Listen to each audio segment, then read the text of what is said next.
ఇదే కాకుండా మనకి ఇందులో యాడ్ చేయని అడ్జస్ట్మెంట్ ప్లాన్ మనం మార్నింగ్ చెప్పినాను, మీకు ఎక్స్ప్లెయిన్ చేసినాను. దాని ద్వారా కూడా మనం ప్రజలకి లాభం చేసిన వాళ్ళం అవుతాము. దాని ద్వారా సేమ్ టైం మనకి టార్గెట్ అనేది రీచ్ అవుతుంది, మంచి ఇన్కమ్ తీసుకోవడానికి కూడా అవకాశం ఉంటుంది. ఇట్లా ఇదే కాకుండా ఫిక్స్డ్ డిపాజిట్ చూసుకుంటే బయట వచ్చేసి 9 సంవత్సరాలు అట్లా డబ్బులు ఉంటుంది. మన దగ్గర వచ్చేసి 6 సంవత్సరాల డబ్బులు 10 సంవత్సరాలు త్రిబుల్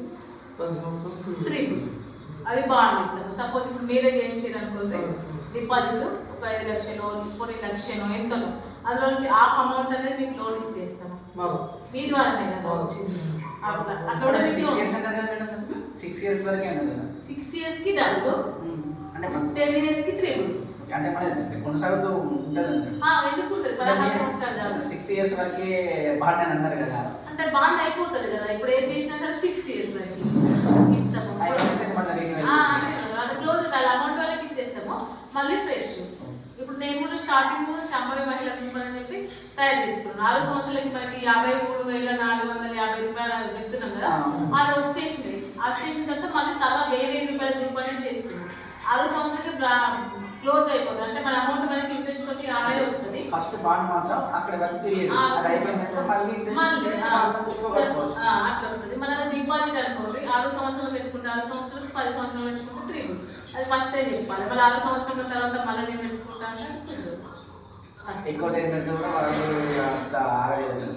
ఎందుకంటే కొందరు ఇప్పుడు చిన్నపిల్లలు ఉన్నారు అనుకోండి, ఈ సంవత్సరం మీరే ఉన్నారు, మీకు బిడ్డకో కొడుకో మనవరాలకు వచ్చింది 10,000 1,00,000 ఎంతో కొంత వేసారు. ఆమెకు 10 సంవత్సరాలు వచ్చేసరికి అయితే 1,00,000 అయితే త్రిబుల్ 3 లక్షలు వస్తాయి. అట్లా త్రిబుల్ అమౌంట్ అనేది వస్తుంది. అదే నా పాప ఉంది 3 years ఉంది, మంచి ప్లాన్స్ చెప్పండి. అంటే డిపాజిట్ చేస్తారా?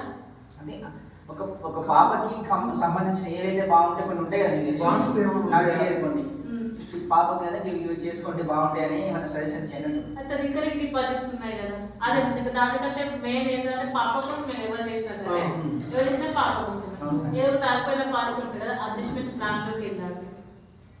అదేంటంటే మన దగ్గర ఆగిపోయినా ఉంది కదా, ప్లేస్ చాలా ప్లేస్ ఉంటుంది.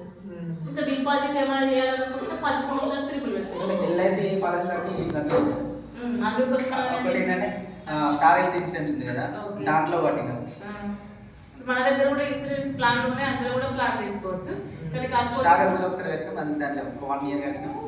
ల్యాబ్స్ అయిన పాలసీ ఉన్నది కదా, అది ఇక్కడ అడ్జస్ట్మెంట్ ప్లాన్ లో చూపెట్టుకోరు. ఒక కోడ్ ఏంటి ఫస్ట్ మీ వైఫ్ అయితే నువ్వు కూడా ఒక కోడ్ వేసుకొనేసి ఆ ప్లాన్ అనేది తనకి మళ్ళీ గ్రూప్స్ ఆర్డీస్ ఏమైనా సపరేట్ చేసుకుంటా ఉంటావు కదా, అవి వచ్చేసి నీకు డైరెక్ట్ చేసుకో. మీ ఆవిడకి మీ ఇద్దరికి ఆడదు పొద్దున్న చెప్పి ప్రతి ఒక్కరికి పర్సనల్ కోడ్ అనేది ఉండాలి. మనం వర్క్ ఒక్క కోడ్ మీద వర్క్ ఒక్కరం వర్క్ చేస్తాము, 2 కోడ్ల మీద ఇన్కమ్ తీసుకోవాలి. అట్లా ఒకటి తిరగడానికి అయిపోయినా ఒకటి అట్లా అట్లా అని చెప్పి ప్రతి ఒక్కరు సెకండ్ కోడ్ అనేది కంపల్సరీ ఉంచుకోవాలి.